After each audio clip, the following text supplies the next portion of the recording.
Hello there everybody, and welcome back to another episode of Try New Things, where on this channel we try to do as many new things as possible.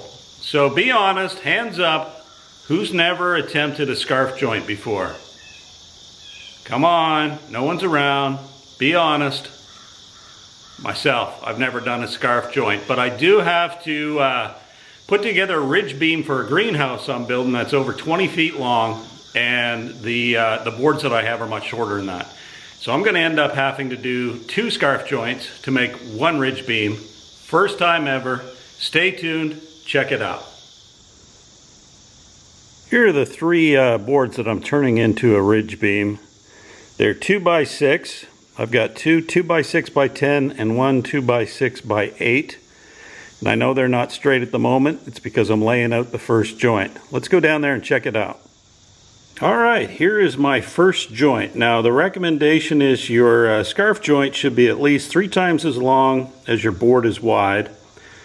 And given that I'm using 2x6, it's about 16 inches, would be 3 times the width. And there's my 16-inch mark. So the first line I made was this line here.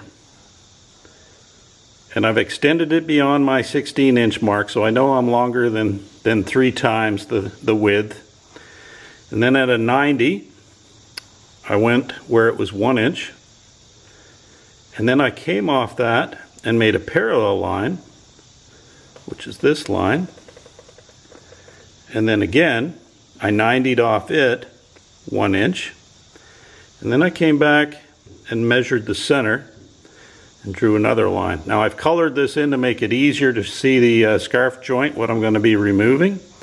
And once we're done removing that, then we'll trace it on the next board and repeat the process at that end, making sure that the boards are straight when you trace it, because if not, it won't be straight when you put it back together.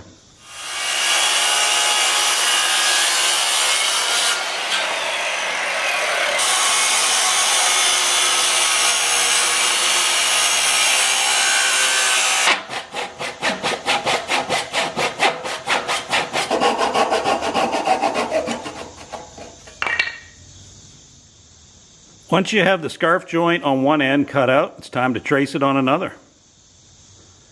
So like I mentioned before, it's imperative that your boards be straight when you go to trace the next joint. Now I watched some videos where people recommended putting a straight edge down one side. I thought I would go a little bit further and sandwich it between 2 2x4s clamped at both ends, ensuring that I've got this section straight. So I'm going to go ahead and trace it, and then same procedure of cutting out the other one, and then I'll check back in with you.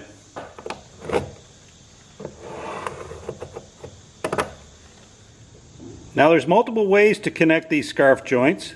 You can either use wedges, which is completely okay. I've also seen people use glue, and I've seen them use fasteners. If you're going to use wedges, now's the time to cut out a section from each of the boards to use the wedges. You can see where I've colored in a small section. It's because I'm using door shims, so I don't need to cut out a whole lot. But I'm also going to be using wood glue on mine as well. So a combination of the two for my scarf joints. So I'm going to go ahead, get those cut out, then we'll see how these fit up. So I'm pretty pleased with the results of that. I'm going to go ahead now and install my ridge beam.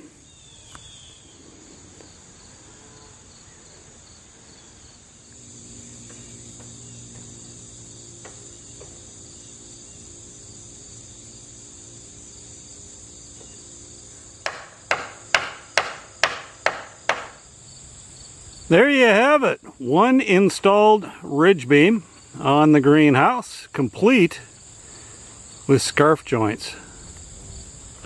There's 1 there in the middle of the frame, and if I pan over here, 1 just to the right of that rafter. Yeah, that worked out pretty good. I'm very pleased with myself for my first time doing a scarf joint. I think it turned out quite well. My beam was straight and level, and everything went according to plan. I left it a little long so I trim it off at the end, but that's a bit of a pro tip for you. Well, it's going to bring another episode of Try New Things to a close. Hopefully you've enjoyed this episode on trying my first scarf joints. And hopefully it's given you the encouragement to try it yourself as well. Do me a favor, don't forget to hit like and subscribe. And if you have any questions or comments, leave them below. And until next time when I see you in the next video, bye-bye.